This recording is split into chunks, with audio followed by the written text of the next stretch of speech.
네, 이번 시간에는 디지털 트랜스포메이션 전략에 관해서 살펴보시겠습니다. 목차로 디지털 전환 시대의 빅데이터 가치, 4차 산업혁명 핵심 키워드, 끝으로 미래 전략의 방향성에 관해서 학습해 보시겠습니다. 자, 여러분들 이 그림을 보시고 어떤 생각이 드십니까? 우리가 1차, 2차, 3차, 4차 산업혁명이라고 하는 표현을 쓰고 있죠.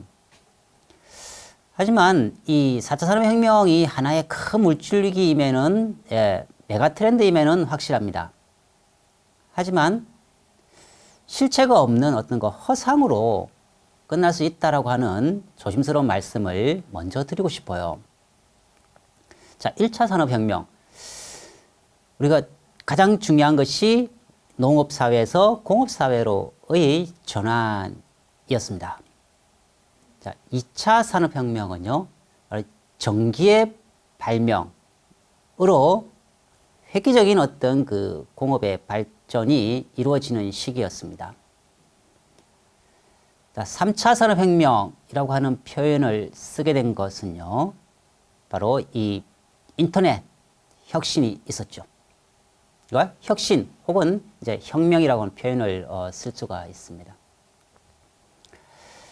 과연 그러면 이 4차 산업혁명이라고 하는 것이 언제부터 또 과연 어떠한 개념으로 우리가 접근을 해보는 것이 중요할까요?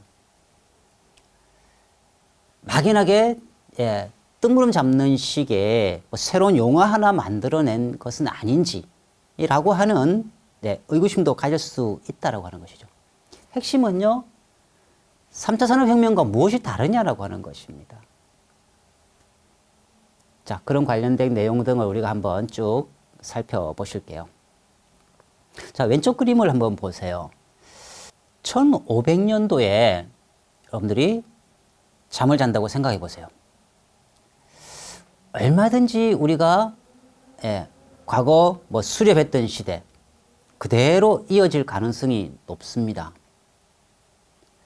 근데 1900년도 들어서 한동안 요즘 냉동인간까지 가능하지 않으시는 거죠. 어쨌든 간에 그러한 기술력이 적용되든 안 되든 간에 우리가 가정을 하는 거니까요. 잠을 자다가 일어난다고 생각했을 때에 2000년도 약 100년 적응할 수 있을까? 약간 힘들 수 있어, 그죠? 많은 변화가 있었기 때문에요. 자, 2022년도입니다. 그리고 10년간 잠을 자다가 일어난다고 생각을 해보세요. 과연 쉽게 사회에 적응할 수 있을까? 모르긴 해도요, 굉장히 힘들 거예요. 삶의 표준이 계속 바뀌어버리죠. 과거 우리가 손 들고 택시 타던 시절이 있었잖아요. 요즘 어떻습니까? 이미 앱을 활용을 해서요, 바로 딱 정해진 시간에 도착이 되죠. 이처럼 삶의 표준이 바뀌면 우리가 혁신, 혁명이라고 하는 표현을 쓸 수 있겠다라고 하는 말씀을 먼저 드립니다. 자, 정의, 4차 산업혁명의 정의가 무엇일까요? 굉장히 다양한 정의를 내릴 수 있겠습니다만, 데이터 기반 디지털 전환이라고 하면 어떨까요? 그리고 우리가 이제 블록 데이터라고 하는 표현을 제가 지금 조금씩 쓰고 있죠. 데이터들이 상호 연관성으로 연결된다라고 하는 것을 블록 데이터라고 표현을 썼습니다. 그러면은 이 디지털 전환이라고 하는 큰 물줄기, 즉 4차 산업혁명이라고 하는 큰 물줄기에 있어서 우리가 반드시 기억해야 될 핵심 키워드 중에 하나가 두 가지 정도로 제가 먼저 제시를 합니다. 첫 번째는요, 방향과 속도라고 제시를 하고 싶어요. 방향은 안 바뀌겠죠, 그죠? 방향은 바뀌기 어렵습니다. 그러면 어느 정도 속도감 있게 이런 것을 받아들일 수 있느냐, 또 빠르게 받아들이고 그러니까 선점할 수 있는 이런 것이 더 중요할 겁니다. 자, 이게 쭉 언급이 되어 있습니다. 뭐 창의부터 소프트 파워, 뭐 5G, 예. 인공지능도 있고 IoT 융복합, 뭐 데이터, 클라우드 컴퓨팅, 블록체인, 자율주행 다양한 용어들이 현재 언급이 되어 있습니다. 최근 이제 이슈가 되고 있는 메타버스나 NFT도 이러한 디지털 전환 시대 빅데이터의 가치를 높일 수 있는 4차 산업혁명 시대의 핵심 키워드로 제시를 하고 있습니다. 굉장히 많기 때문에 오히려 더 무엇이 무엇인지를 잘 모를 수가 있잖아요. 딱 하나의 용어, CPS라는 용어 정도는 기억을 했으면 합니다. 사이버 물리 시스템의 약자인데요. 뒤에서 세부적인 내용을 한번 살펴보고요. 4차 산업혁명 시대에 적어도 정의를 우리가 내릴 수 있어야 되겠는데 어떠한 용어로 압축할 수 있을까? 먼저 제가 제시한 데이터 기반 디지털 전환이라고 하는 표현을 기억을 하면서 넘어가도록 하겠습니다. 자, CPS, 사이버 물리 시스템이라고 이제 언급이 되었었죠. 네. 바로 CPS는 이 핵심 키워드로서 이제 IoT나 융복합, 메커니즘 같은 용어로 서로 우리가 결합을 시켜보면 될 것 같습니다. 먼저 IoT입니다. 인터넷 오브 띵스의 약자를 쓰고 있죠. 머신 투 머신, 그 M2M이라고 하는 용어에서 점차 이제 확장되는 개념으로 발전되어 왔습니다. 자, 이 사물 인터넷이라고 하는 것은 결국은 IoT에서 이제 IoE로 발전하는 추세이거든요. T가 things인 반면에 E는요, everything의 약자를 씁니다. 모든 것이 인터넷을 통해서 서로 연결되는 것이죠. 물론 여기 전제가 있습니다. 그죠? 중간에 사람이 개입되면 안 됩니다. IoT라고 하는 것은 단순히 이 센서 데이터를 그죠? 인터넷을 통해서 전달하는 정도로 생각할 수 있지만 중간에 사람이 개입되는 순간 굉장히 늦어지죠. 중간에 누가 개입돼야 될까요? 바로 인공지능인 것이죠. 과거 우리가 이제 그러니까 지진 사건 뭐 이런 걸 생각해 보시면 초창기는 어땠습니까? 지진 발생하고 20, 30분 뒤에 여러분들이 문자 받죠. 그죠? 아무 의미가 없습니다. 그죠? 중간에 모르긴 해도 뭐 서로 보고하고 어떻게 전달하자. 문자 보내라. 뭐 이런 식으로 됐겠죠. 그죠? 그 판단을 누가 해야 됩니까? 인공지능이 자동으로 해야 됩니다. 그죠? 그래서 지금은 지진이 일어나자 바로 문자를 받게 되는 시스템으로 바뀌어지는 것이죠. 지진 같은 경우는 이제 P파와 S파로 구분됩니다. P파가 발생하고 10초 뒤에 실제 우리가 이제 느낄 수 있는 진동을 이어지는데 10초의 간격이 있습니다. 그럼 그 사이에 인공지능이 현재 어느 지역에서 어떻게 실제로 S파가 발생할 것이라고 하는 것 정도를 실시간으로 다 파악할 수 있어야 되는 것이죠. 문자를 실시간으로 보내고 그 안에 우리가 적어도 마음의 준비라도 할 수 있는 시간적 여유가 있어야 된다는 뜻이죠. 그래서 모든 사물이 IoT 기반으로 초연결되는 것입니다. 그래서 컴퓨팅과 물리 세계가 융합되어 자동화, 지능화 되는 것이 바로 진정한 의미예요. 그 IoT 그리고 확장 IoE의 개념을 쓸 수 있을 것 같습니다. 그다음에 컨버전시라고 표현됐습니다. 그죠? 융복합이죠. 현실 세계와 디지털 사이버 세계가 긴밀하게 결합된 시스템이다라고 되어 있습니다.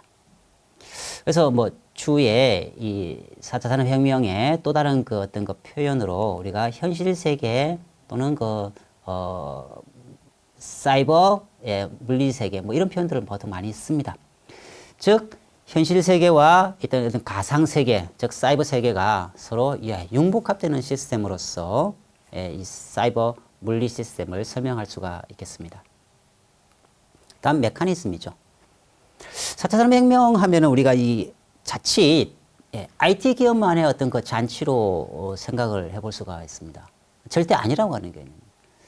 제가 향후 쭉 이제 설명을 좀 드리고 싶습니다만 결국은 이 제조공법의 어떤 그 최적화를 지향하는 것이 4차 산업혁명이어야 됩니다. 따라서 제어 대상, 그게 제조 설비나 자동차 등 이런 센서 부착으로 IoT 기기를 이용해서 센서에서 발생하는 각종 데이터를 다음에 이제 클라우드라고 하는 용어가 나오죠. 클라우드상의 빅데이터로 수집 분석 후 인공지능이 현실 세계에 결과를 피드백하는 것이다. 라고 이렇게 쭉 뭐 설명을 좀 해 두었습니다. 자, 첫 번째가요. 네, 실물과 연결된, 즉 제조업을 갖추고 있는 기업들에서 이러한 CPS, 4차 산업혁명 시대의 핵심 키워드 등을 더 적절하게 적용시켜 나갈 수 있는 영역이 더 많다라고 하는 것은 명확하합니다. IT 기업만의 잔치가 아니라는 뜻이죠. 그 다음에 IoT 기기의 센서 데이터, 즉 이제 자동차를 제가 자주 언급을 할 거라고 했었죠. 자동차 옛날 과거에는 이 타이어의 압력이 어떻겠습니까? 뭐 펑크가 난다고 했으면 우리가 실제 내려서 눈으로 확인해가지고 뭐 이렇게 발로 이렇게 쭉 눌러도 보고 이랬었죠. 지금은 어떻습니까? 그냥 센서 데이터 하나 받아가지고요. 예. 공기 압이 다른 새 타이어에 비해서 현격하게 적으니 확인해 보라라고 문자가 바로 이 판넬에 경고등이 뜨죠. 예. 바로 확인할 수 있다는 것입니다. 자, 클라우드라고 하는 것은 이제 뒤에서 세부적으로 살펴보실 기회가 있는데요. 이 중앙 서버라고 하는, 즉 클라우드라고 표현하는 이렇게 한 군데에 집중되어 있는 이런 데이터들을 활용을 해서 수집 분석해서 결국은 인공지능이 최종 어떤 그 유익한 정보를 제공할 수 있도록 하는 뭐 이런 시스템이어야 된다라고 하는 건데요. 클라우드 컴퓨팅 관련돼서는 뒤에서 세부적으로 살펴보겠습니다. 4차 산업혁명의 정의 두 번째 이렇게 되어 있죠. 온라인의 가상세계와 오프라인의 현실세계가 융복합하여 데이터 분석을 통한 새로운 가치를 만들어가는 것이다 라고 되어 있습니다. 즉 온라인, 오프라인이 제조 기업을 중심으로 융복합하는 것이 중요하다고 언급이 되었었죠.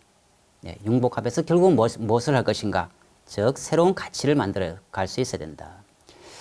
거기에 이제 여기에 우리가 이제 그 창의성이라고 하는 것이 현실적으로 굉장히 이제 뭐 중요할 수가 있겠습니다. 이 생산성과 뭐 창의성이라고 하는 것이 서로 자칫 상반될 수도 있거든요. 창의성을 높이기 위해서 자유를 많이 부여하다 보니 자연히 생산성은 조금 떨어질 수도 있거든요. 그래서 이런 것을 어떻게 적절하게 이렇게 안분하느냐가 사실은 중요할 수도 있고요. 그러니까 이 창의성 관련해서는 그럼 어떻게 창의성을 좀 높일 수 있을까에 관한 내용도 뒤에서 한번 세부적으로 다루어 보겠습니다.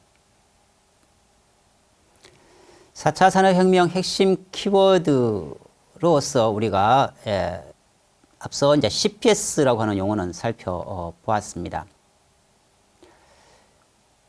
쉽게 떠올릴 수 있는 것으로 DNA, ABC, ICBM 정도로 염두에 두시면 쉽게 떠올리실 것 같아요. 자, DNA.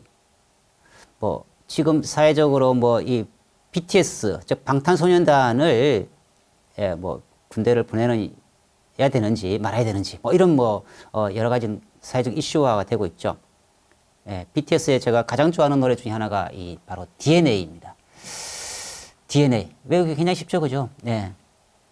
빅데이터, 네트워크, 인공지능의 약자를 쓰고 있죠. 즉, 4차 산업혁명 시대에 빅데이터, 네트워크, 바로 AI라고 언급하고 있는 겁니다. 네트워크 경제, 즉, 여러 기업들이 사실은 하나의 연결고리로 맞물려서 돌아가는 것이죠.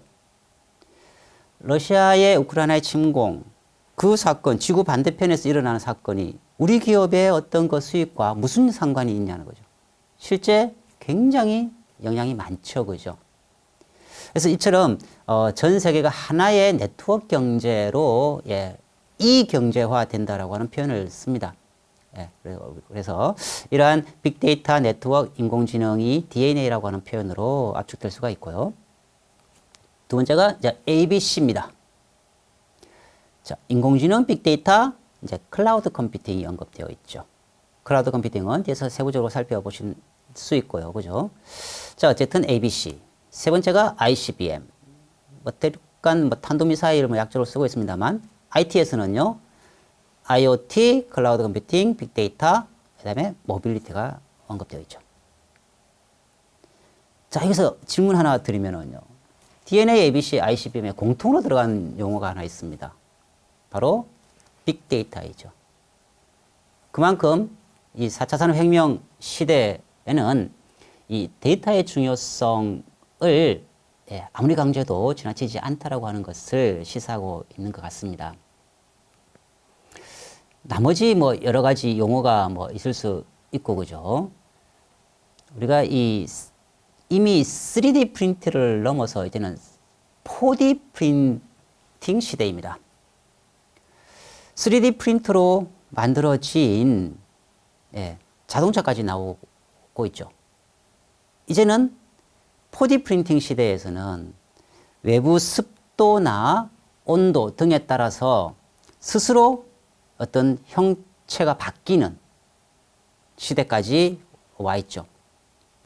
트랜스포메이션 말 그대로 막 형체를 바꾸어 버리는 것이죠. 자, 이러한 4차 산업혁명 시대에 필요한 여러 가지 핵심 키워드들이 있을 수 있다. 여러분들이 적어도 DNA, ABC, ICBM 뭐 이 정도는 기억을 하셨으면 좋겠습니다.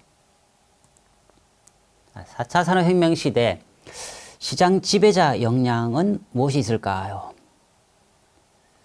지금 네 가지를 제시하고 있죠. 새로운 위기는 어떤 유형일까? 그 다음에 새로운 변화를 받아들일 준비는 되어 있는지, 4차 산업혁명 시대 미래 산업은 어떤 형태로 바꿀 것인가? 기회를 선점하기 위한 우리의 노력 방향은 무엇인가에 관한 해답을 점차 찾아 나갈 수 있어야 될 것 같습니다. 자, 디지털 트랜스포메이션을 이제 뭐 한글로 굳이 번역을 한다면 디지털 전환이라고 하는 표현으로 쓸 수 있겠죠. 그래서 영어 이니셜로는 DT 혹은 DX라고 하는 표현으로 대신할 수가 있겠습니다. 998834. 제가 인터넷을 검색을 하다가 아주 뭐 유익한 활용 가치가 있는 것 같아가지고요. 여러분께 언급을 해드립니다. 자, 9988이라고 하는 의미는 잘 아시죠? 99% 중소기업, 그 다음에 88%의 근로자가 종사하고 있는 현실을 잘 반영한 표현이라고 할 수가 있겠습니다. 뭐 재밌는 표현으로 이런 게 쓰죠, 그죠? 99세까지 팔팔하게 살다가 3일 앓고 4일째 세상을 떠나는 아주 완벽한 뭐 삶이라고도 할 수가 있겠는데요. 자, IT 기업에 접목을 시키면 이제 이렇게 표현을 할 수가 있다는 것입니다. 99년 동안 팔팔했던 기업이 3년 안에 사망한다라는 표현으로 998834를 언급을 하고 있더라고요. 굉장히 뭐 재밌는 표현이기도 합니다만 그만큼 이 IT 업종이라고 하는 것이 로켓에 비유하기도 한다는 것이죠. 로켓을 쏘아 올려서요, 수익 창출 관점으로 접근해 보면 쫙 올라가죠, 그죠? 근데 어느 날 갑자기 뭐 문제가 생겼을 때는 바로 공중 폭발하기도 하고요. 바로 이렇게 뭐 주가가 바로 하루아침에 뭐 수십조가 날아가 버리는. 물론 이제 뭐 오너 리스크나 뭐 이런 것들이 문제가 되기도 합니다만 특히 IT 기업에서 이렇게 지속적인 어떤 그 모멘텀이 없을 경우에는 하루아침에 도태될 수 있다라고 하는 것. 그래서 이런 것들을 비유하는 표현으로서 998834가 있습니다. 자, 노키아를 한번 떠올려 보세요. 결국은 우리가 이 IT 기업이라고 하는 것이 미래의 먹거리 산업을 지속적으로 창출해 나가지 못했을 때에는 결국은 도태될 수밖에 없더라고 하는 것이죠. 코닥의 오스포드 사전적 정의가 어떻게 되어 있습니까? 우물쭈물하다가 망하는 현상이라고 비유를 하고 있죠. 자, 핸드폰 시장의 마켓 쉐어가 무려 46%를 점하고 있다가도요, 하루아침에 바로 폭망하는 이런 사례가 있었죠. 결국은 이제 뭐 핸드폰 사업을 포기하게 되는데요. 우리가 국민기업이라고 할 수 있는 우리나라의 뭐 어떤 삼성전자, 뭐 초인류 기업이기도 하겠죠. 특히 IT와 접목시켜서 한번 생각해 보시면 바로 이 선수 필승, 승자 독식, 즉 먼저 선점하는 것에 대한 선점 효과가 매우 큰 영역이 바로 IT 영역입니다. 이 코닥이라고 하는 것이 결국은 옥스퍼드에서 이런 식으로 정의하는 이유가요. 세계 최초로 디지털 카메라를 발명을 하고 132년 만에 몰락하는 이유가 뭡니까? 바로 디지털 카메라라고 하는 것이 새로운 영역으로 어떤 발전할 수 있는 이런 영역에 대해서 준비를 잘 하지 못한 탓이거든요. 결국은 몰락을 하고 물론 이제 새롭게 다른 방향으로 새롭게 이렇게 사업 전환을 하고 있는 상황입니다만 우리가 이 IT 기업의 어떤 그 미래 먹거리 산업에 대한 명확한 방향 제시를 하지 못했을 때는 이런 상황이 도래될 수 있다라고 하는 것은 우리가 한번 기억해 볼 만한 내용인 것 같습니다. AI 인공지능의 핵심 자원은 결국은 빅데이터라고 할 수가 있겠죠. 기업의 생존 전략에 있어서요, 우리가 여러 새로운 어떤 그 플랫폼 등을 많이 구현해 나가고는 있습니다만, 결국은 수익 창출이라고 하는 이런 것과 부합될 수 있도록 하기 위한 것의 핵심에는요, 바로 빅데이터를 어떻게 잘 활용할 수 있는지의 여부에 달려 있다라고 해도 지나치지 않는 표현 같습니다. 자, 뭐 우버가 나오고 마이크로소프트사가 언급되어 있죠. 미래의 이러한 뭐 초인류 기업이라고 뭐 해도 될까요? 과연 대박일까 쪽박일까? 뭐 둘 다 쪽박일 수도 있다라고 하는 뭐 이런 극단적인 표현을 좀 써봤습니다. 왜요? 미래를 준비하지 못했을 때는 그럴 수 있다라고 하는 겁니다. 과거에 아무리 잘 나가던 어떤 기업들도 미래의 어떤 그 사업 방향에 있어서 먹거리 산업을 제대로 캐치하지 못했을 때는 여러 문제점이 생길 수가 있겠죠. 그러한 여러 사례 등을 우리가 조금씩 살펴보도록 하겠습니다. 자, 여러분들 암에 걸리면 어디로 가야 되나요? 보통 뭐 큰 병원 여기 언급된 뭐 세브란스 서울대병원 군의암센터 뭐 삼성의료원 뭐 정도가 뭐 대형 치료를 잘하고 있는 뭐 병원인 것 같기는 한데요. 인공지능 시대에는 어떨까요? 사람 의사와 결국 인공지능 의사가 서로 상반된 견해를 밝힌다면요. 여러분들은 누구를 더 믿겠습니까? 이제는 뭐 인공지능이 더 정확한 판단을 할 가능성이 높다라고 하는 인식 정도는 이제 심어져 있는 것 같아요. 실제 설문조사를 해보면은요, 사람 의사와 인공지능 의사, 인공지능 의사를 더 신뢰한다라고 하는 의견을 많이 피력하는 것 같거든요. 실제 사례도 많죠. 일본에서의 사례입니다만, 이 백혈병에 걸려서 실제로 사람 의사가 진단한 대로 치료를 받아와도 차도가 없어요. 인공지능 의사에 의뢰를 했더니 사람이 틀렸다. 종류가 다를 수도 있으니 이러한 쪽으로 한번 처방을 해보라라고 하는 조언을 받고 그대로 해서 결국은 나아요. 그러면은 이런 것이 인공지능이라고 하는 것은 결국은 과거 빅데이터 분석을 통해서 새로운 어떤 미래를 예측한다라고 우리가 전제를 했었잖아, 그죠? 사람이 1초에 읽을 수 있는 페이지, 몇 페이지겠습니까? 속도법을 뭐 터득을 했다 손 치더라도 뭐 똑딱하는 순간에 한 페이지 정도는 눈에 들어올 수 있겠죠. 인공지능은요, 1초에 분석할 수 있는 데이터 양이 몇 페이지겠습니까?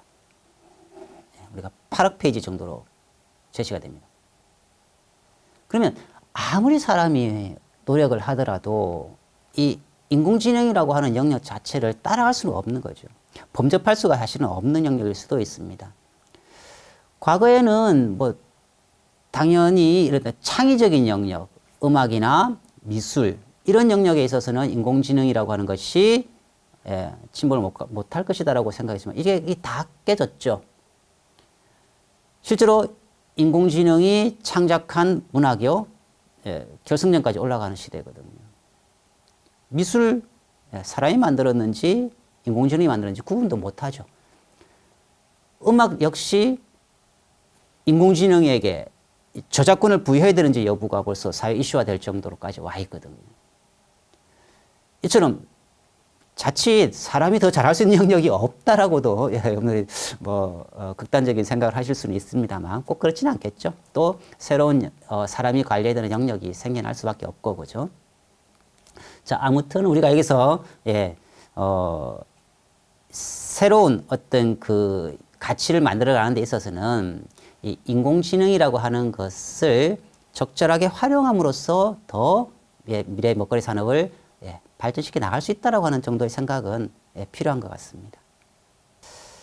자, 디지털 트랜스포메이션, 디지털 전환이라고 하는 이제 큰 주제를 우리가 다루고 있는데요. 출발점을 남들과 다른 생각이라고 요약을 해놨죠.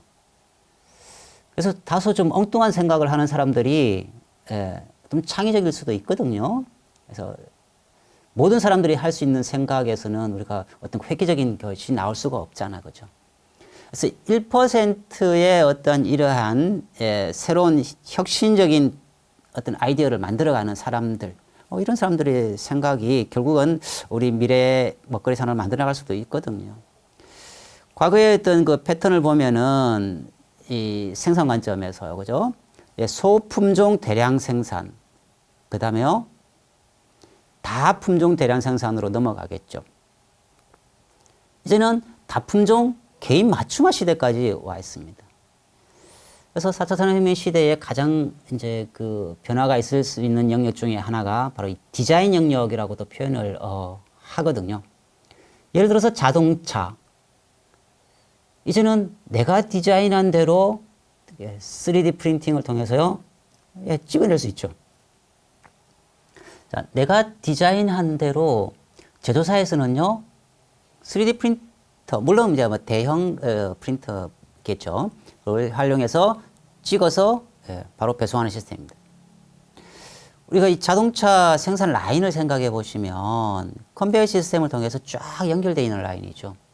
근데 3D 프린팅으로 한다면은요, 그렇게 크지 않은 공간에서 바로 이 찍어내는 방식으로 하는 것이죠. 그래서 미래 사회에는 이러한 것에 이제 그 디지털 트랜스포메이션 관점에서 이렇게 생산 또 소비 패턴에 있어서도 개인 맞춤화 형태로 점차 바뀔 수 있다라고 하는 것이죠. 그래서 여기서 이제 우리가 이 파레토 법칙, 뭐 롱테일의 법칙이라고 하는 것이 뭐 언급이 되어 있는데요. 80%의 사소한 다수가 20%의 핵심 소수자보다 뛰어난 어떤 가치를 만들어 나갈 수 있다라고 되어 있죠. 그래서 뭐 8대2 법칙이라고도 표현을 하죠.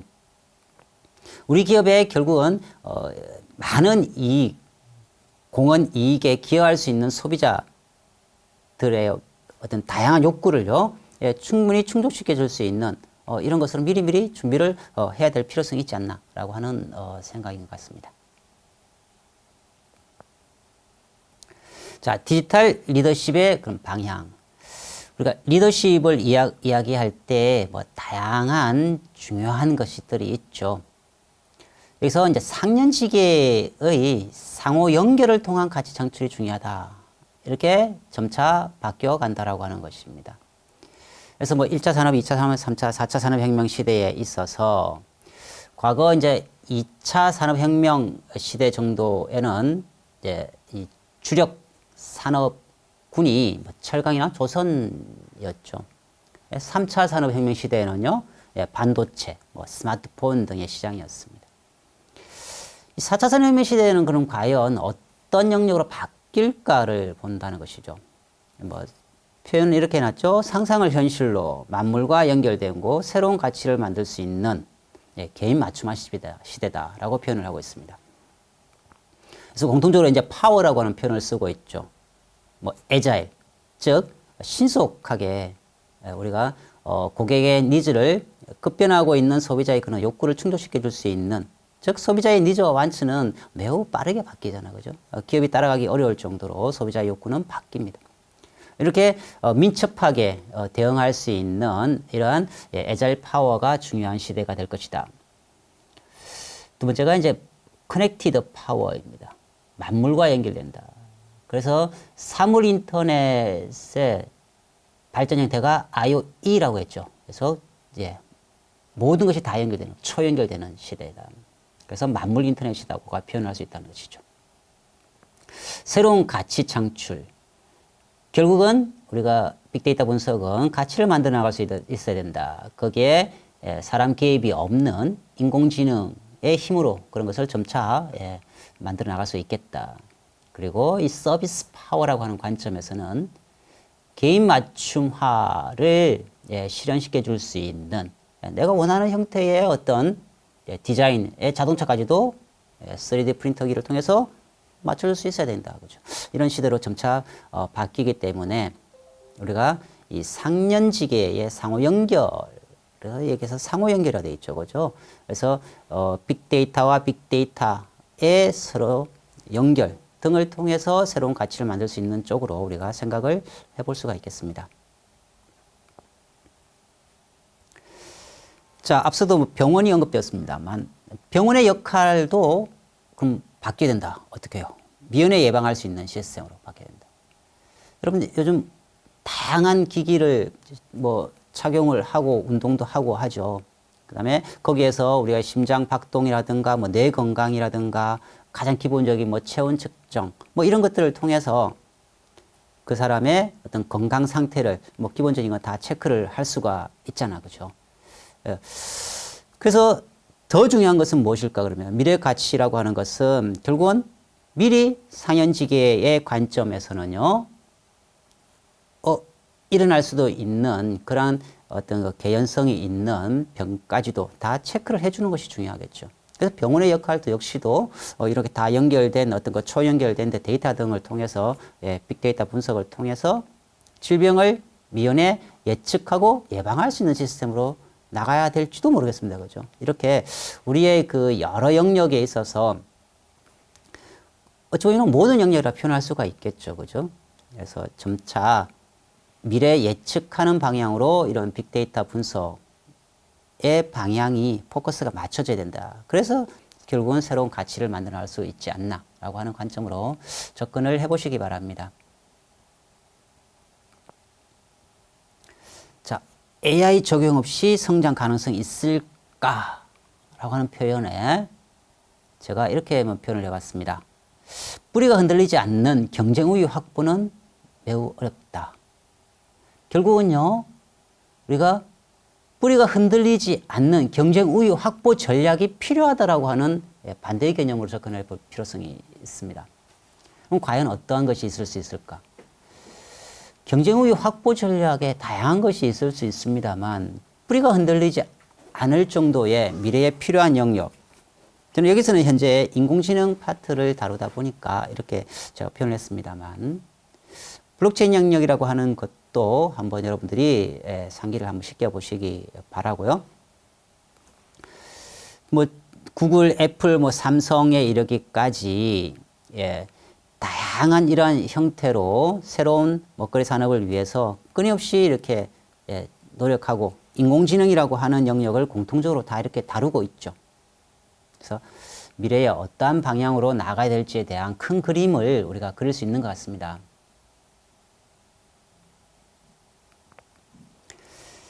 자, 미래 전략의 그 방향성에 있어서 우리가 IT 쪽으로만 자꾸 이렇게 국한시켜서 생각하는 것은 굉장히 잘못됐다라고 표현을 제가 하고 싶어요.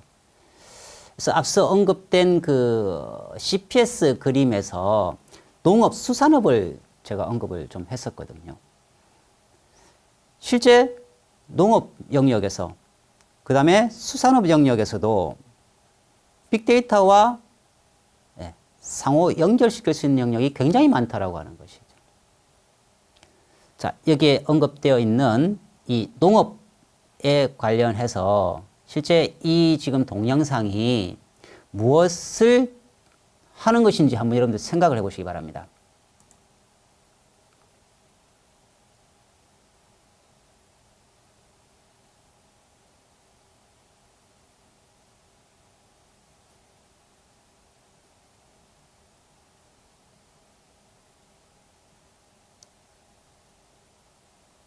자, 보셨습니까? 굉장히 빠른 속도로 사실은 가고 있는 거예요. 예. 밑에 거 보시면 파종, 제초, 질병 관리 이런 것들을 어떻게 해요? 자동으로 지금 인공지능을 적용시켜 가지고 하고 있는 모습입니다. 그냥 트랙터가 쭉 진행하고 있죠. 예. 우리 시속 40km 정도로요. 그죠? 쭉 그냥 달리는 거예요. 그동안에 뭘 했을까요? 인공지능 일주일에 8억 장 분석할 수 있어 그랬었죠. 예. 거의 실시간으로 분석한다고 보시면 되거든요. 지금 이 영역에서는 인공지능을 적용해서 사진 1000만 장을 학습을 과거에 한 결과 실제 잡초를요 그대로 실시간으로 바로바로 제거할 수 있다라고 하는 시스템이에요. 어찌 보면은 인간의 영역으로서는 도저히 할 수 없는 내용이겠죠. 정확하게 0.02초라 되어 있죠, 그죠? 0.02초 만에 상추가 아닌 잡초를 제거하면서 쫙 그냥 진행을 한다는 거예요. 그래서 농업 파트, 실체를 가진 사람만이 승리할 수 있다라고 하는 파트. 그래서 우리가 앞서에는 이제 뭐 제조 공법에 최적화를 제가 말씀을 드렸습니다만, 농업이나 수산업이나 이런 제조 기업과 같이 실체를 가진 사람들이 오히려 4차 산업혁명 시대에 인공지능이라고 하는 파트를 접목시킬 수 있는 영역이 훨씬 더 많다라고 하는 말씀을 드리고 싶어요. 뭐 인구 감소 굉장히 심각하죠, 그죠? 우리가 고령, 초고령화 시대이기 때문에 굉장히 다양한 우리가 정책을 생각해 볼 필요성이 있습니다. 그럼 과거에 어떤 여러 정책들이 사실은 진행이 되어 왔습니다만 뚜렷한 성과를 내기가 또 쉽지 않거든요. 과거에 많은 영역들에 있어서 데이터 분석을 해보고 농업 파트에서도 마찬가지로 인구가 점차 감소하고 있기 때문에 이런 영역에서 인공지능을 접목시켜 나가는 것은 우리가 굉장히 미래에 필요한 영역이기도 하고요. 나아갈 방향을 제시하는 그러한 영역으로 생각을 합니다. 그래서 미래 전략의 방향성에서 이 미래 농업의 유망 업종으로까지 표현을 할 수가 있을 것 같습니다. 기상이변 굉장히 심하죠. ESG 경영이라고 하는 파트에서 세부적으로 말씀을 드리겠습니다만 우리가 지구 환경과 관련된 것을 고려한 어떤 기업의 전략을 구사하지 못했을 때는요, 미래에 살아남을 수가 없습니다. 그래서 이런 기상이변, 물 부족 현상 뭐 이런 것 등 다양한 영역에서 전 세계가 경영 전략에 반드시 반영을 해야 되는 그런 파트로 이슈화가 되고 있다라고 하는 말씀을 좀 드리고 넘어가겠습니다. 자, 생산 파트에서 뭐 말씀드릴 수 있는 영역이요. 3D 프린터 핵심 역량은 아까 디자인 정도로 말씀을 드렸죠. 개인 맞춤화를 매스 커스터마이제이션이라고 하는 관점에서 대고객들의 모든 개인 어떤 그 성향을 다 분석해서 맞추어 줄 수 있어야 된다는 뜻입니다. 뭐 여기는 뭐 이 칼, 뭐 손잡이, 뭐 안경테 뭐 이런 예로 드러났죠. 그래서 결국은 이 생산이라고 하는 것이 전체가 하나 연결되는 바로 이 경제, 네트워크 경제화 점차 되고 있기 때문에 여러 영역에서 개인의 어떤 그 취향, 개인의 특성, 그래서 우리가 뭐 CRM, 뭐 CEM이라는 표현을 씁니다. 고객 관계 관리 또는 고객 경험 관리, 고객의 모든 것들까지도 다 맞추어서 우리가 어떤 그 고객 욕구를 니즈나 완치를 충족시킬 수 있는 시대가 미래 사회에 필요한 어떤 역량이다라고 하는 거죠. 기업에서 경쟁 우위 전략으로서 이러한 것에도 좀 포커스를 맞출 필요성이 있어 보입니다. 다음에 에너지가 언급되어 있죠. 지구 멸망의 원인으로서 이제 뭐 앞서 우리가 뭐 이 온도 상승 이러한 영역에도 문제가 될 수 있거든요. 그래서 에너지 파트에서 많은 어떤 그 문제점이 있을 수 있다.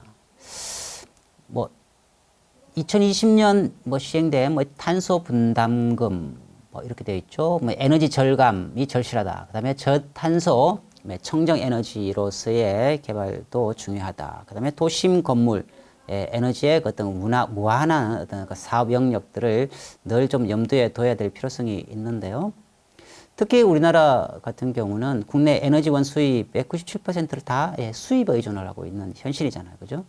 자, 그래서, 이러한 그 다양한 어떤 그 영역에 있어서 인공지능을 접목시킨 결국은 새로운 어떤 산업을 개척해 나갈 수 있어야 된다라고 하는 말씀을 드리고 싶습니다.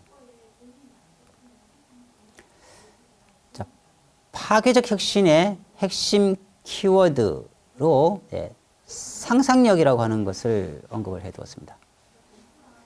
보통 여러분들 기억의 반대말을 무엇이라고 합니까? 뭐 망각 정도로 생각할 수가 있죠. 근데요, 이 시몬 페레스 대통령이요, 물론 전직 대통령입니다만 시몬 페레스 이스라엘 대통령은요, 아직 안 가본 길을 미리 가보는 것으로서 기억의 반대를 바로 이 상상이라고 하는 표현을 쓰고 있습니다.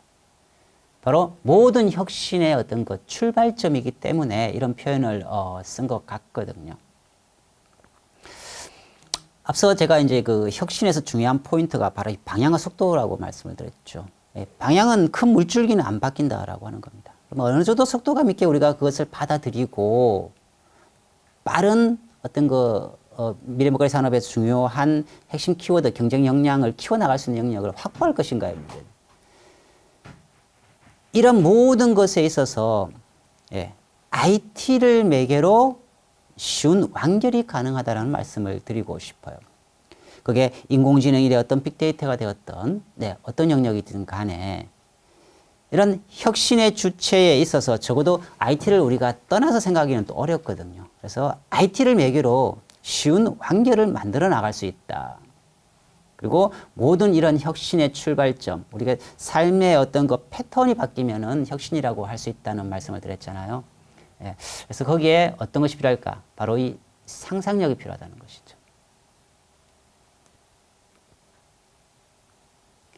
자, 4차 산업혁명 시대의 시장 지배자 역량을 앞서 4가지 언급을 모두에서 했었습니다.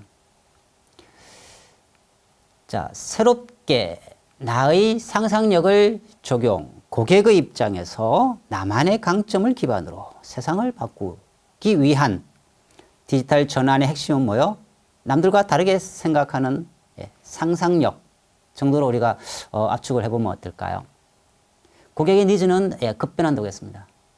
거기에 인공지능을 어떻게 접목시켜 나갈 수 있을지 나의 상상력을 현재 내가 몸담고 있는 곳에서 가장 강점을 기반으로 그죠. 늘 좀 의식이 깨어 있어야 된다는 거죠. 새로운 것을 생각해 봐야 된다는 거죠. 남과 좀 다르게 생각해 보자는 것이죠. 스티브 잡스의 이야기가 생각이 납니다. Think different. 다르게 생각해야 되는 거죠. 남들과 조금 다르게 어떤 새로운 영역을 개척할 수 있는 영역이 없는지. 우리가 수익 창출이라고 하는 표현을 썼습니다. 수익 창출이라고 하는 기업의 어떤 그런 이런 숙명, 기업의 목적은 당연할 수 있습니다만 어떻게 실현할 수 있을까의 영역에 있어서 이 경영 철학이 중요하거든요. 스티브 잡스의 어떠한 그 말에도 단순한 수익 창출이 목적이다라는 표현을 쓰고 있지 않거든요. 바로 우주가 놀랄 만한 혁신적인 상품을 만들자가 그의 경영 철학이었거든요. 그러면요, 수익은 동반 따라오는 것으로 본 것이죠. 이처럼 우리가 좀 남들과 다르게 생각할 수 있는 그런 것도 스스로 좀 의식을 해야 그런 것들이 나와지지 않을까 하는 생각해서 말씀을 드려봅니다.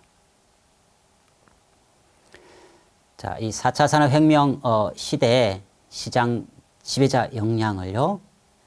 자, 농자지 천하지 대보원의 응용으로서 AI를 넣으면 어떨까요? AI 천하지 대보원. 즉 상상력을 디지털 트랜스포메이션 해야 되는 곳에 끊임없이 우리가 미래 먹거리 산업을 위해서 새로운 뿌리가 흔들리지 않는 어떤 경쟁력 확보 차원에서라도 남들과 좀 다르게 생각할 수 있는 이러한 어떤 상상력을 키워나가는 여러분들이 되시기 바랍니다. 감사합니다.